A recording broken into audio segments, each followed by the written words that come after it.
Well, we're here live in the Well-Built Humans Laboratory. And if you're part of the Kettlebell Collective, you recognize this environment.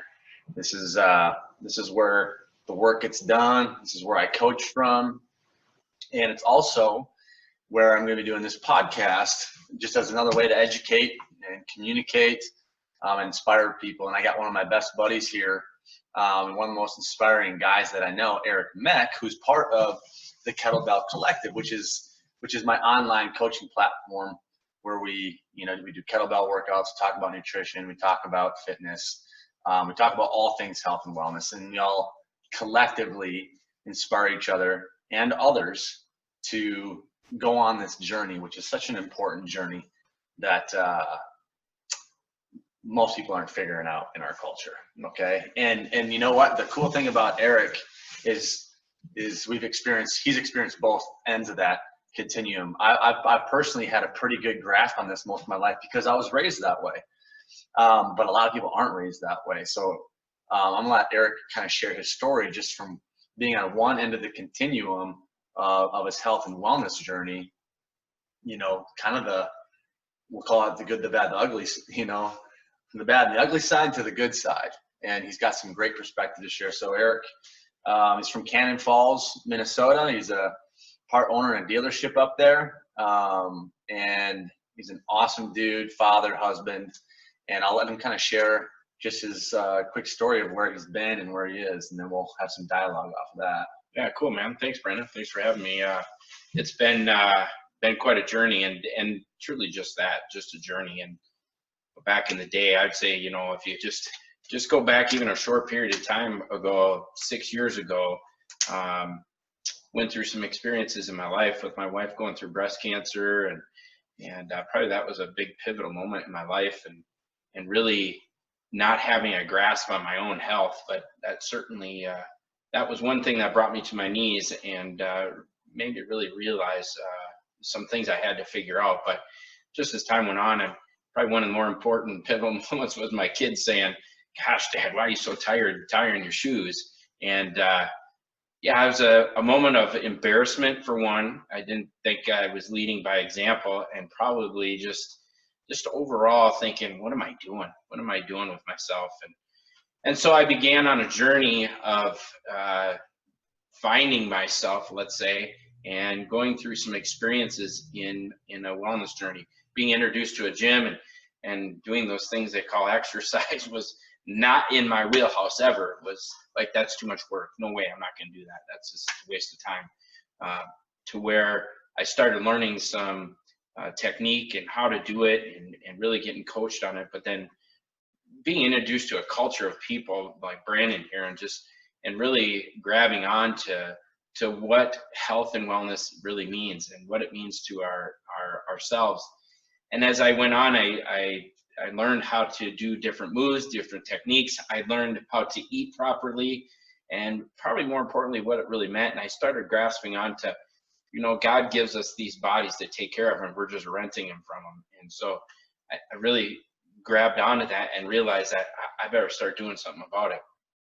And I started learning how to eat right, and probably some simple things that people just don't even think about, like they say they can't eat certain stuff because they're on a diet. I learned that diet, that word in itself, is so short because it's just a short-term fix for a long-term problem. And I did that. I yo-yoed. I went up and down and up and down. I really found this journey to be something different, and it's changed my life. It's changed my life completely, and changed my mindset to where I've really been able to grow in my life, in my marriage, with my kids, and trying to lead by example with them. And super excited to be a part of this Kettlebell Collective group. I've learned so much from this that I'm now able to pay it forward and help others and teach others. And losing weight is certainly a part of it, but I'd say the bigger part of it is finding myself and finding who God really designed me to be and what His purpose is for me. And it's amazing what you can do when you feel good. And so now I feel great. I feel accomplishments, and I feel like I can be a better man for my wife. I can be a better dad for my kids, and I can be a better leader in my business. And who knows where it goes. I'm looking forward to what the future has for me. So yeah, it's been a great journey, and I feel clean, I feel healthy, and I feel good. So yeah, it's really awesome, Brandon, really is. Dude, so hit the nail on the head on so many things just in the first, just sharing your story. Give everyone just kind of like and maybe this, if I can be tech savvy enough, I'll impose the before image right here during this 3, 2, 1 second time frame. But help everyone understand kind of where you were, just with like, you can elaborate on how you felt, but like, what did you weigh? Yeah. What was your kind of day to day just activity level? What pant size were you? And then where you're at now. Yeah, activity level. Activity level was me getting up out of bed, and that was it. That was my activity level. I didn't have anything, but my all-time weight, I was 265 pounds. And I just was big. I was big. I wore size 40 pants, a double extra large shirt, 2XL, and I didn't look good. I would say at time people would say, boy, you need to maybe get in shape, and I'd say, yeah, well, round is a shape, Oh, yeah. And so really just and now I'm in a size 32 pants and a large, medium at times shirt, and probably just overall, it's just incredible. I don't know, lost weight in my feet and just everywhere. Like, it's crazy. It just starts coming off, but it's not a number. It's more of, just the proportion of how I can look in the mirror and actually say, I feel like I look good. Yeah. One thing too. So he's, Eric's been like a model student, like it's always great when you get somebody, speaking from a fitness professional standpoint, when someone just, you've heard the saying before, when the student is ready, the teacher appears. And because he was ready, he made me feel like an excellent coach because he was ready. Everything that was fed to him from a fitness standpoint, from a nutritional standpoint, he became about it and he did it. And I think everyone could take a tip, and this is just me speaking from watching you, is becoming obsessively interested in this, at least for a time. There's so much you can learn in a 90-day time frame that for the rest of your life you can carry with you. But I think there's a point where people have to become, after a lifetime of neglect, you must become obsessively interested. And you need someone to kind of like guide you through that, because you can become obsessively interested in all the wrong things. And nowadays, just Googling on the internet, you could be obsessively interested on dieting, like Eric had done, on one certain diet trail. Then you start watching Netflix documentaries supporting that theory, and now you're obsessively interested in maybe something that isn't that healthy after all. But help someone who's qualified guide you through that process, becoming obsessively interested in fitness and the basics of nutrition, and watch that spill over into the rest of your life. Just like Eric, I've worked with so many people over the years who have transformed their body, and along that journey, it's such a personal development journey. So you're really transforming your mind, because you're overcoming excuses, your own self-imposed limitations, and then all of a sudden you start to arrive and you start to get fit like you are, and then all of a sudden you're like, oh gosh, the world's big. There's a lot of things I can do. It's like when your health and wellness is kind of out of whack, people, it's like they get caged into this small thinking, even in their careers, even in their professional lives, and all of a sudden you start to blossom, get healthy and fit, and now you're like, man, I'm starting to teach other people how to become fit, and man, I got all these ideas, like I want to make a difference. And health and fitness has a weird way of doing that to people. So on the excuses stuff, okay, I'm kind of like a self-proclaimed excuse caller outer of people. And if I make an excuse on here, you have you have my permission to call me out, okay? Because I call a lot of people out because I really truly believe that people have greatness inside of them, and they just have these well-planned, excuses, in my opinion, are just well-planned lies that you've been telling yourself, or maybe Satan's been telling you. But some of these very common excuses that people can overcome when it comes to fitness. And let's just talk about like the Kettlebell Collective, where I've tried to remove all excuses. Like, before I even get into that, what are some of those common excuses you hear from people just reaching out to them? And I'm sure it's everything that I've heard too, but yeah, I mean, they've got them all. I mean, they've got them all. You had them all. Yeah, and I did. I was there. And so what's really cool about that is I had those excuses. So now I can just live by experience and share with them. Like, I was there. I know what you're feeling. Yeah. That's just a mind block you got going on, and you got to overcome that hurdle, because that's totally it. And people will say things from, I don't have time. And I said the same thing, I don't have time. What I've learned to say is I just didn't prioritize it as the time, because we all have the same 24 hours in a day, right? So I just didn't prioritize it. Now I prioritize it.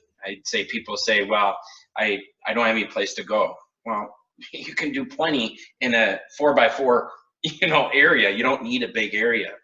And certainly kettlebells, I mean, you can do so many things. And, people say, well, I don't know how to do them. Well, but there's plenty of avenues to do that. And certainly I would suggest, get onto the Kettlebell Collective group. I mean, Brandon is a top-notch, world-class trainer, coach, and everything.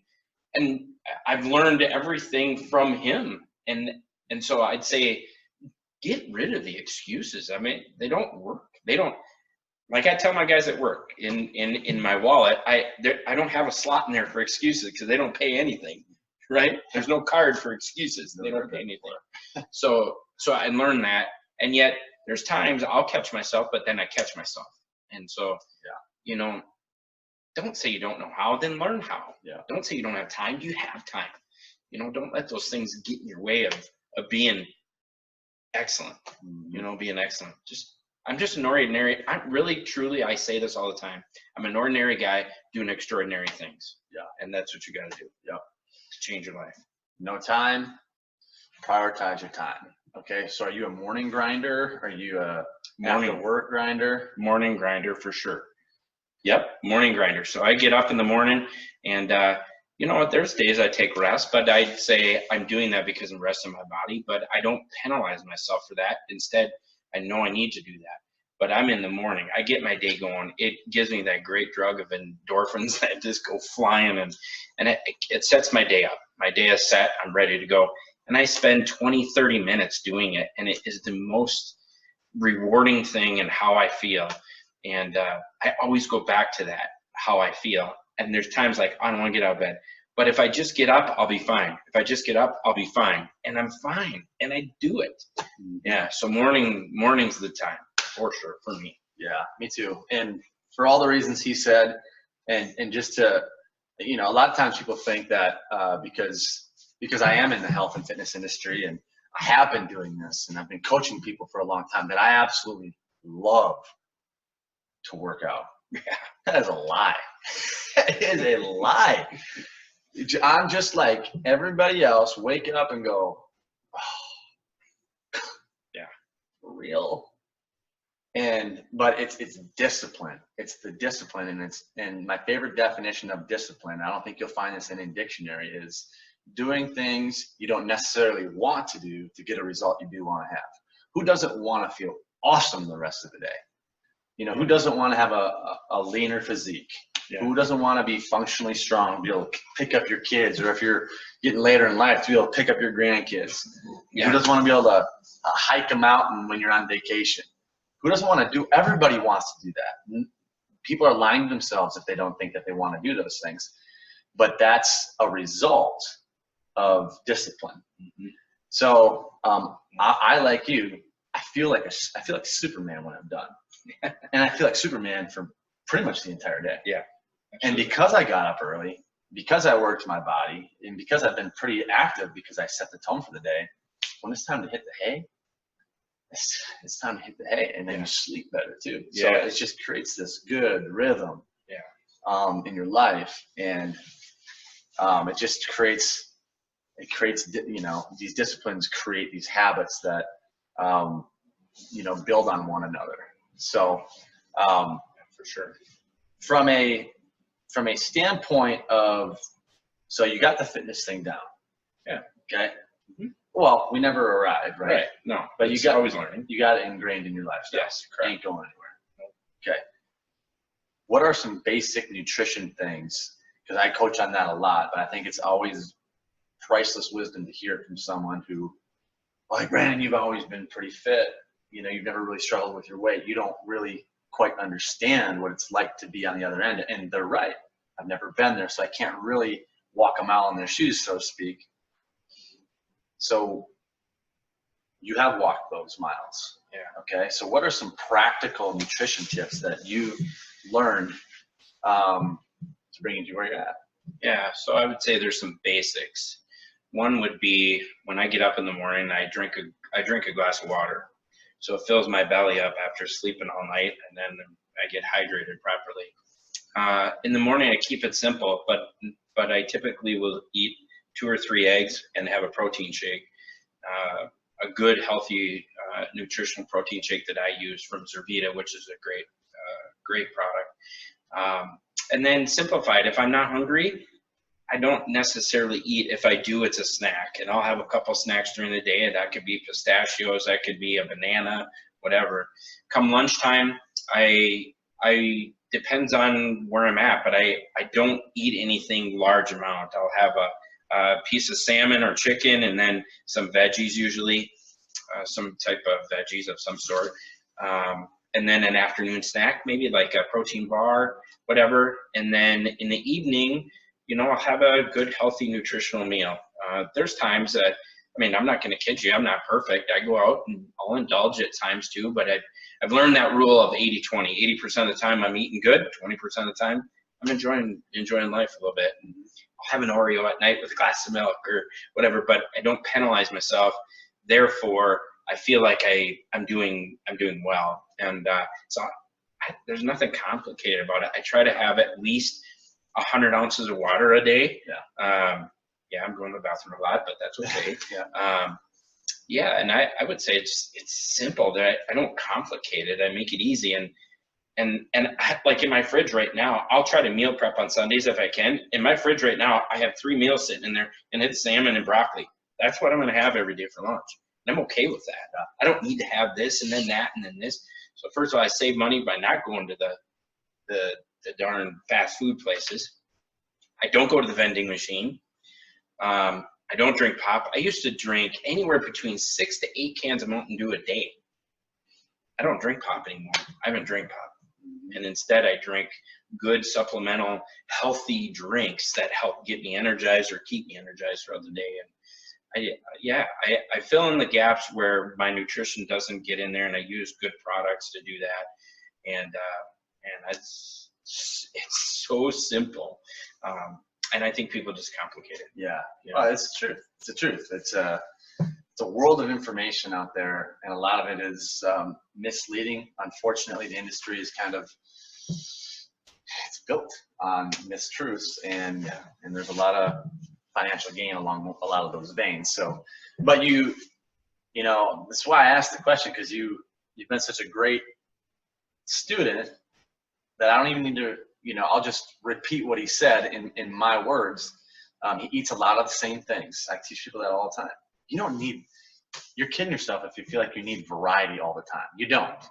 Eat a lot of the same healthy things that are simple to make, so it frees up time again, the time that you don't have, right? And then it saves you money because it's there. And when you plan ahead and it's there, you will eat it. When you don't plan ahead, now you're starving, and now you're left to make a decision based out of convenience, which a healthy decision still can be made.